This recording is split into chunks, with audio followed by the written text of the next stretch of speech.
એટલું કહેવા માંગુ છું કે એ અમારા સસ્તા અનાજની રોટલી ખાય ને તો એને ખબર પડે કે કેવી આ રોટલી હોય કે આ મારા ગરીબ બહેનો ખાય છે અત્યારે.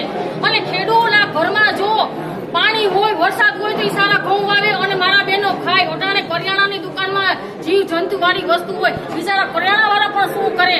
આ બહેનો બિચારી ગરીબ અને હાવ ધરાધમ હોય તોય બિચારી બહેનો લેવા જાય છે, છતાં 500 રૂપિયા એને રોજ પાડી અને એને બિચારા ખેડૂત પણ બહેનોને ક્યાંથી પૈસા આપે? ખેડૂત પાસે પૈસા છે નહીં, વરસાદ થયો નથી, ખેડૂતને આ સરકાર લૂંટી જ રહી છે.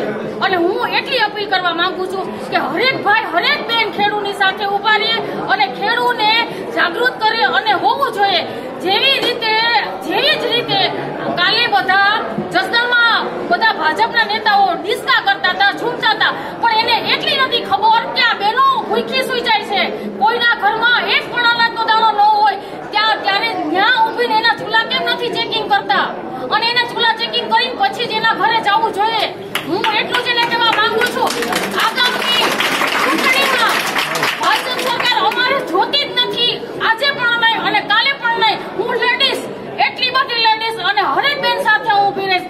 હું વિજયભાઈને એટલું કહેવા માંગુ કે તમે એક કાર્ડ, આધાર કાર્ડ કાઢી અને આપો. પેલા બહેનો મારી મામલતદારમાં તાલુકામાં ધક્કા ખાઈને એટલી હેરાન થાય છે, પણ કોઈ દી મારી બહેનોના એક કૂપનનું નામ નથી ચડતું અથવા આધાર કાર્ડ નથી નીકળતો.